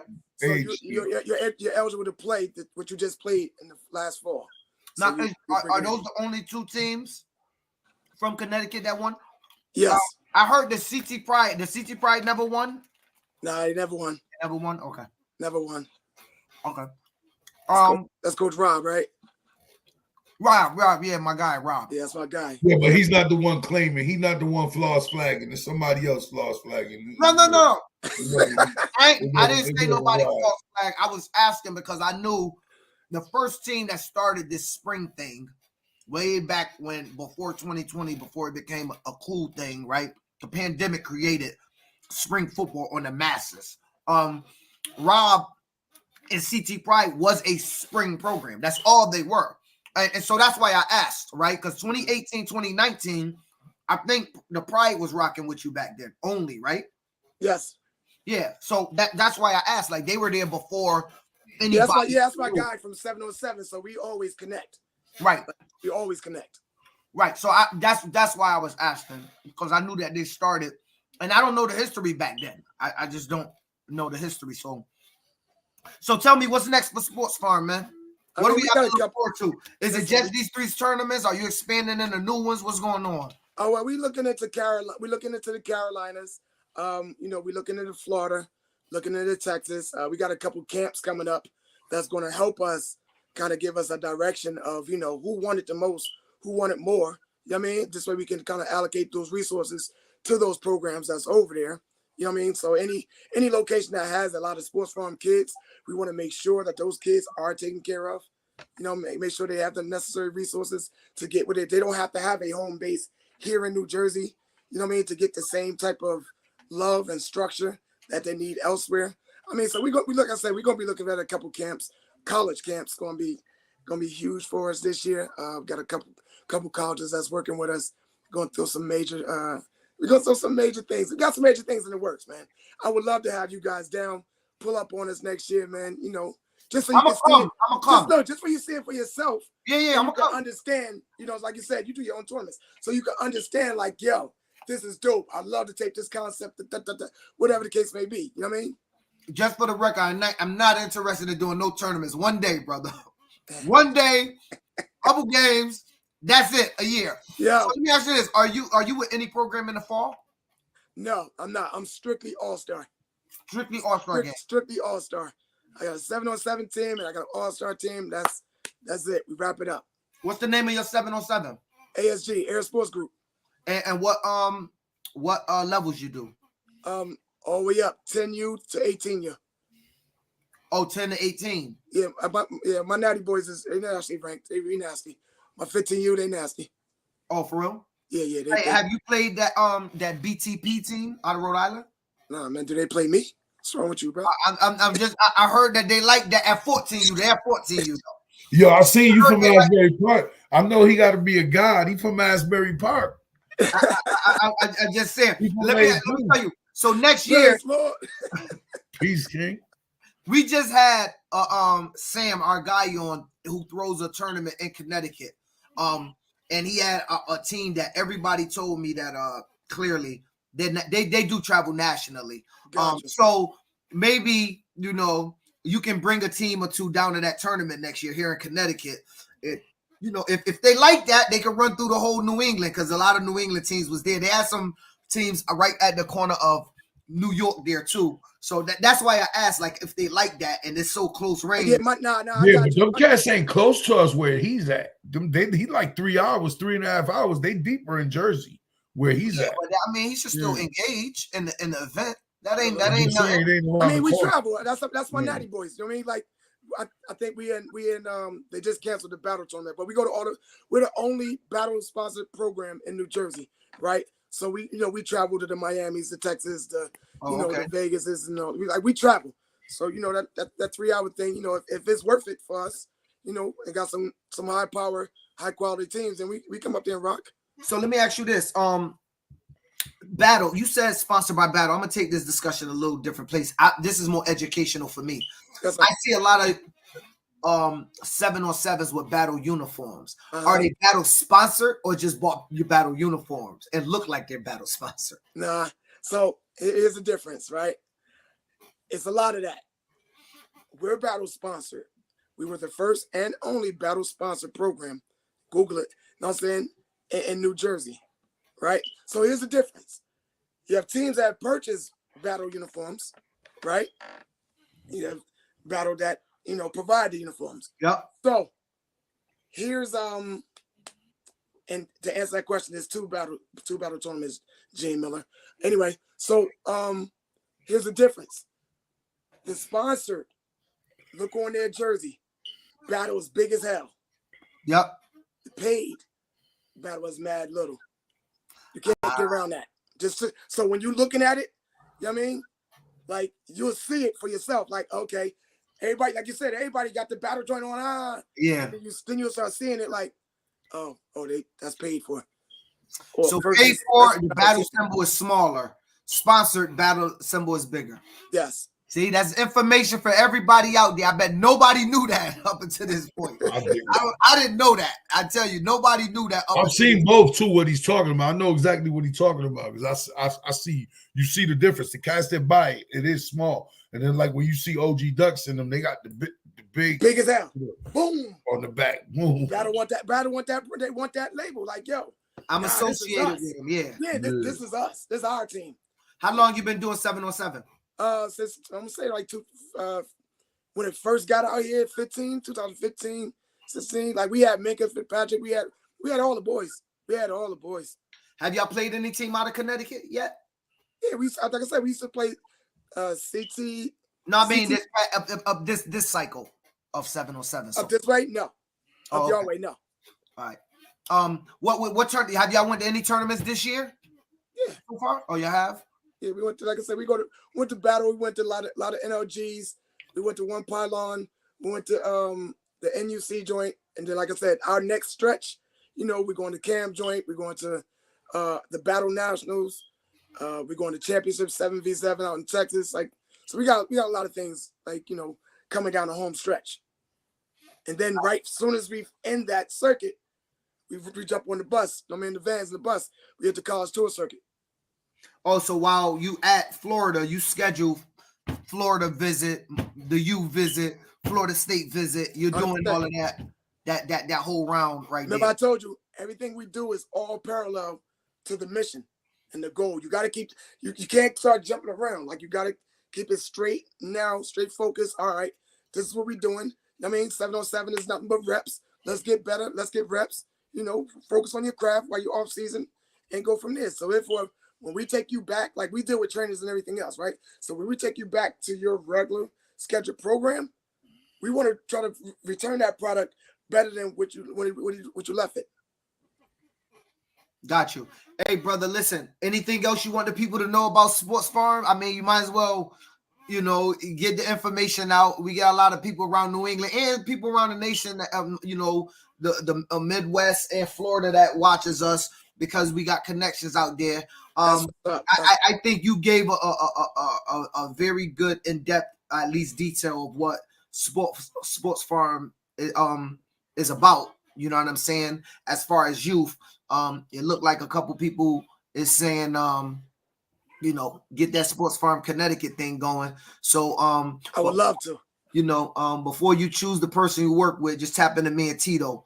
We want to approve. Nah, we ain't whoever do it. But you know, a couple people seem interested in having those opportunities, and it sounds like it's just all opportunities for youth. So it is. And honestly, if it's official and it's good, I think they should be looked into it. Yes, sir. And honestly, it's important, like, to really be able to speak with you know what I'm saying, people like yourselves, right? Because some of the fact that, like, you don't want to just jump out there and just any coach that's just maybe disgruntled about their program. Oh, I can run it for you out here, and they bad rap, don't know what they're doing, all that. Like, you know, we're real strategic about who we associate our brand with. You know what I mean? So, but real fast, I want to get back to what you were saying. Yeah, go ahead. It's true when he said, like, yo, you know, when people be like, we're doing this for the kids, we're doing it for the kids. Like, you really have to question this sometimes. Be like, are you really? You feel me? Like, are you really? I mean, because of the fact that if you don't have your body of work, don't show that you're doing it for the kids. Like, we sponsor teams every year. Our college tours are free. I mean, okay. I meant to say that our college tours are free. So, you know what I'm saying? Like, we really do it for the kids. And we're not the only programs out here that's doing it for the kids, because I'm from Asbury, and that shit ain't rich. You feel me? Like, you know, we out there tagging, bagging, whatever we got to do to get these kids where they need to be. You know what I mean? So at the end of the day, we're going to put out the best product possible, take these kids on a college tour, take them outside of Jersey, and we be meeting other kids in other locations, meeting them at the colleges. They stay with us at the hotels or at the houses, you know what I mean? Just so they can get to meet their other sports from family from different states, you know, create that camaraderie amongst each other. And the next thing you know, they go into different high schools together or colleges together. So everybody say they do college tours. Explain to me what a Sports Farm college tour entail. Like, what is it? Are they being fed? Are they visiting a mesh hall? Like, what is it? Or are you just walking around a football field led by the assistant to the assistant to the assistant, right? Cousin of some assistant, and he showed y'all the football field. Y'all take a picture, say, hey, we was on a college tour. What is a Sports Farm college tour? Talk to me. So let me give you this, right? So we have two different types of college tours, right? We have an educational, which is our HBCU college tours, right? That's strictly educational. Now, we do stop by the football offices or whoever. Let's say, for example, we have 20-something kids, you know what I mean? 30 kids. We'll find out, all right, who plays what sports. What we would do is we would alert those coaches and say, hey, coach, are you going to be in town? We are coming up there. We have X, Y, and Z who plays basketball. They would like to meet you, like to get to know you. They will set that up, speak to them kids. We always, every campus we go to, we always speak to the coaches from the door. This is the academic, educational HBCU college tour. That's something we do every year. You know what I'm saying? Again, free of charge for the kids. We raise money all year long just for those, right? Then, reverse it. Like I said, after 707 season, it's our college camp tours. Now we're going to different camps, all right? So we usually do the one-day camps, and we may hit like 3 different camps throughout the course of the weekend. But one of those camps is a mega camp. You know what I mean? And what's a mega camp? A mega camp is a camp, like a Division I camp, but it has like maybe 30 or 40 different college coaches on it. Oh, wow. All D1 schools. D1, D2s. Oh, okay. You know what I'm saying? Mainly D1, D2s. And yeah, it's like you go into a spot where all the coaches is at, and all you just the coaches a showcase. Exactly. Yeah. So everybody's taking notes. Where do those camps usually take place? Just wondering, like parts of US. Jersey got a ton of them. Correct. So you got Rutgers, you got Temple, you got Monmouth University that do it. You have like a lot of the bigger schools do it. A lot of D1s do it because of the fact that they like, yo, like you still see Rutgers do it. They're bringing Temple, they're bringing Miami, they're bringing everybody. One year they brought in Georgia. Like, so it's like, and Syracuse going to do it again this year. So it's like, you know, with Fran and them out there now, people are looking for that mega attraction. You know what I mean? Like, you only can pick one school. So at the end of the day, it's recruiting. Who got the best recruiters to lock this kid in, lock this kid down? And you want to be able to show your best self in front of all those coaches because all of them had their notepad. They got your name. They know who you are. They put it, depending on, every coach runs a drill or they walking by. It depends on who you are. I mean, what you do. Yo, what kid? Oh, number 42. Star. Everybody. Now, if everybody come back from a drill and you got a star by your name, oh, you best believe that's your rankings just went up. That recruiting status just went up. You know what I'm saying? Have you ever seen a kid get an offer right there on the spot? On the spot. We do it all the time. On the spot. At 7-on-7s and at these mega camps? Not often on 7-on-7s, right? Because it's very strategic. So what we do is. But let me be clear though. But you have seen it before. Hell yeah. Oh, okay. That's what my question. 100%. 100%. I got a kid an offer on the strength of a text message. Coach, I got him here with me right now. You feel me? And I've seen that before from another 7-on-7 coach. He showed me his phone.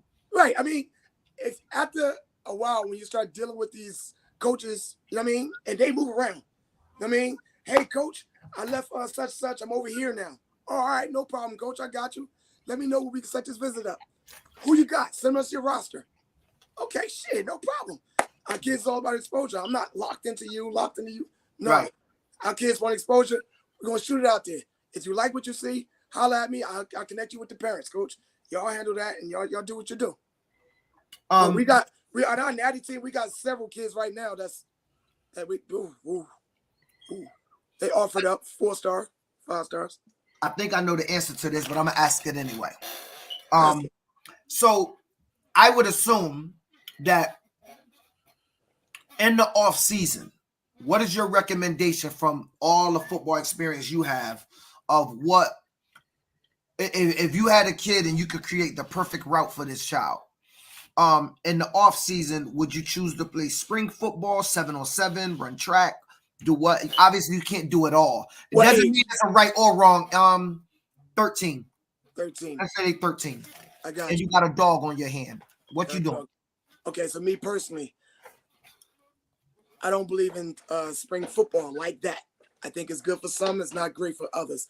That's a lot of wear and tear on the body, especially if you know what I mean? Like, I tried it back then when my son was, 8, 9 years old, whatever the case may be. That's when we start going to the 7-on-7 route. I'd rather him get more reps. I'd rather him get in the gym. I mean, if he's in high school, whatever, don't say y'all, or even middle school, get on that track team. 100% track team. Track goes hand in hand. You feel me? Like, so, but, I'm not knocking spring football, whatever the case may be. Yeah, 100%. But, like, that's not my route, right? So, at the end of the day, what I try to do is I try to do everything on a major high school level or on a college level, right? So what you do, you play your season, you get back in that gym, you work out all off season, blah, blah, blah, blah, blah, blah, blah, blah, blah, right? And then what you have your spring game. Yep. And that's what Easter weekend is for us. It's after you worked out, after you train with your trainers, all the rest of that stuff. Okay, listen, teams are getting ready for their springs, whatever the case may be. Hey, get your spring game in. Test all the hard work you've been doing all winter long, you know what I mean? All season, test it out, see where it's at. And we plan to get some elite competition. Like we got, honestly, there's some dogs out there. So now, the parents who thought little Johnny was it, the parents can really get a chance to see like, okay. The realistic parents gonna say, okay, I know we need some work. We need work. You know what I mean? The other parents gonna be like, oh man, you're supposed to give my son the ball 1,000 times. It's an all-star team, coach. Relax. We ain't doing that. Like, come on. I mean, just because you seen your boy getting bullied don't mean that your boy trash. It just needs your boy needs. It's levels to this shit. So you can't. You know what I mean? Like, for example, I'm gonna give you the perfect example. My own son. My son was ranked with the top wide receivers coming out of 8th grade. He's a freshman now at Bergen Catholic. You know what I mean? Yep. So he was nasty.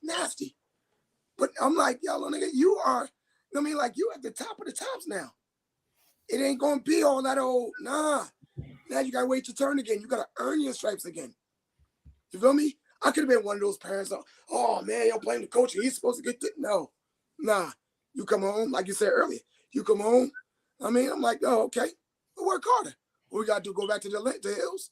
Come on, let's go back to the hills. Let's go work on this. Because one thing you damn sure, I'm a coach. And you damn sure ain't gonna badmouth another coach because we don't believe in that. Now, if that coach is an ass, then I'll take care of it. You feel me? Transfer portal's open. But that's the very last thing we're ever gonna do. You know what I'm saying? Just because you're not getting your way. Youth ball is over with. I mean, you got to prove yourself to college coaches now. Get yourself on that field. Let's work. Period. Everybody on your team is 3 4 stars. Everybody that's worth their weight is 3 and 4 star kids. You know what I'm saying? With 1 5 star. Earn your stripes, bro. Earn it. Let's go. I know you built for it. Now you got to go against them on that scout team, bust their ass, and let's go from there. Is it your overall goal to become at the end of this thing? Is it your overall goal to be a sports agent, or No. you cool with doing what you're doing right now? Honestly, I'm good. I'm good with this. As long as I can help the young youth get in a position, you know what I'm saying? Like put them on a path to where they can succeed. We good. We're good. See, I'm like, my story is different from everybody else's, right? Like, and I always say this, like one of the reasons why I started sports farm, because my oldest son, right? So we was coaching Asbury Park, the youth football and Pop Warner back in the day. And we went all kinds of state championship, win national title and everything else. And that transition didn't make it to high school, right? And I'm like, hey, so I go over to the high school level. I'll start coaching high school. And not because of me, but those same kids was there and they dropping out of school. And I'm like, what's going on? So now they went. We won three back to back. We won 4 out of 5. You know what I'm saying? 4 out of 5 championships. I'm like, yo. So I'm asking the coach now, Coach, yo, what is it?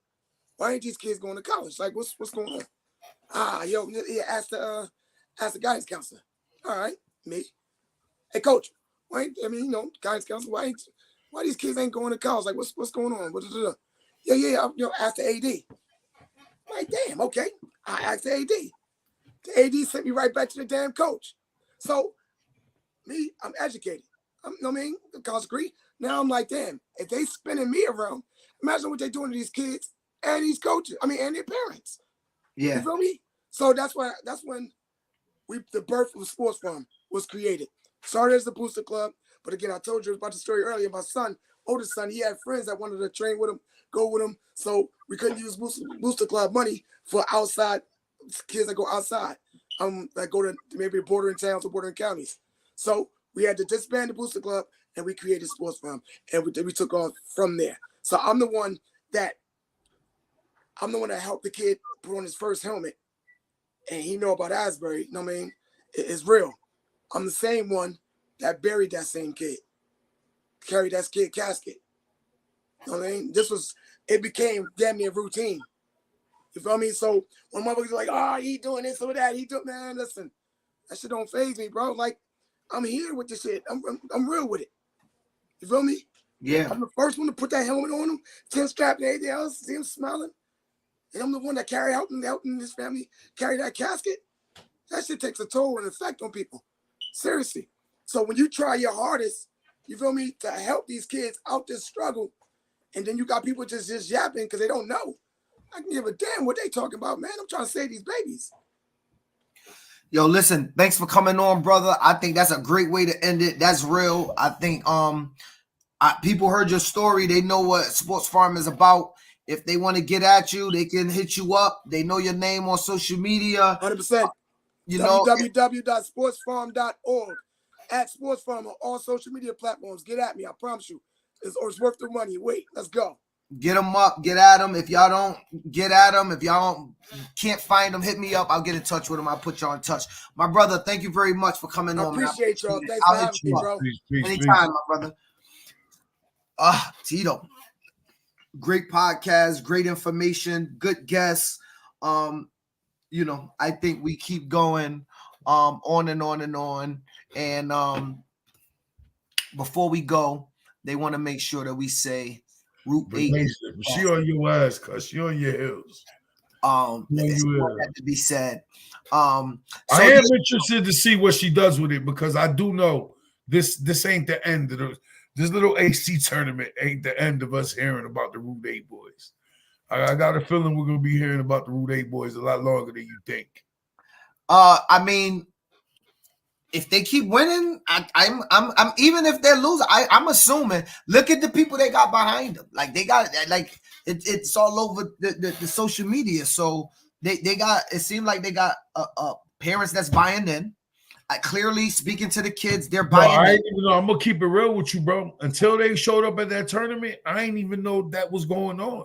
Like that until I heard they was showing up to that tournament, I didn't even know that was a thing.